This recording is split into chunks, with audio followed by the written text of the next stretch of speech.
Déjà, votre exposé est totalement clair et vraiment, pour un néophyte comme moi, c'était vraiment très très bien.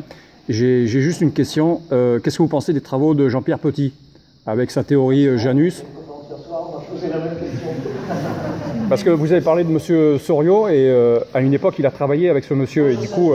Non, il n'a pas travaillé, il l'a accepté dans son labo, pas tout à fait.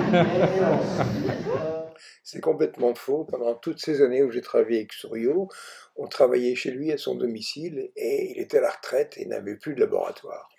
Jean-Pierre Petit, bon, il a fait plusieurs travaux, mais moi j'ai regardé ses travaux il y a 20 ans, donc je ne peux pas me prononcer sur ce qu'il fait aujourd'hui. Sur les modèles qu'il avait présentés il y a 20 ans, j'ai lu ses papiers attentivement, j'ai refait les calculs et j'ai trouvé que c'était faux.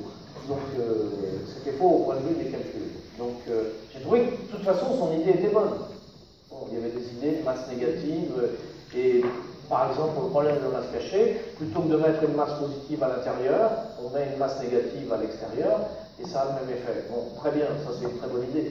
Mais l'idée de masse négative, à part ça, il faudrait l'inclure dans le reste de la physique, que ça soit compatible avec la physique quantique, avec le reste. Ce que Lachaiseray ignore, c'est que ça a été fait depuis 6 mois. Là, vous avez l'article que nous avons publié, Nathalie Deberg, mathématicienne belge, Gilles D'Agostini et moi-même, dans la revue au top niveau, The Journal of Physics Communication. Comme vous pouvez le voir dans le titre, Nathalie, dont la spécialité est le contexte mathématique de la mécanique quantique, a montré que ces énergies et masses négatives étaient en fait contenues dans l'équation de Dirac, c'est-à-dire faisaient partie de la mécanique quantique. Ça, pour autant que je sache, il n'y a aucune manière dont c'est fait. Donc, pour ce que j'en connais, mais je vous dis, c'est mes souvenirs d'il y a 20 ans, il y avait des bonnes idées. Ce que j'ai lu, c'était inexact. Vous l'avez compris, Marc Lachaiseray vit dans le passé. Ben aujourd'hui, il a présenté donc Janus, sa théorie. Je ne peux pas vous en parler. Bon, il développe tout ça il développe tout ça sur YouTube et sur Internet. Oui, je sais bien, bon, après... je ne pense pas que ça marche, parce que, si vous voulez, il ne faut pas du tout croire que les gens refusent de lire Jean-Pierre Petit ou refusent de lire quelqu'un. Mais si vous voulez, bon, moi, des trucs à la Jean-Pierre Petit, j'en reçois 2 ou 3 par semaine.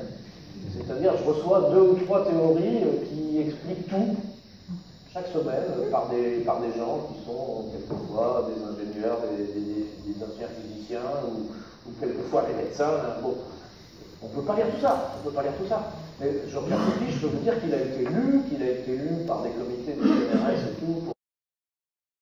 Pour le moment, il n'y a rien d'intéressant qui semble en sortir. Donc lui, il continue son truc, je ne peux pas vous en dire plus.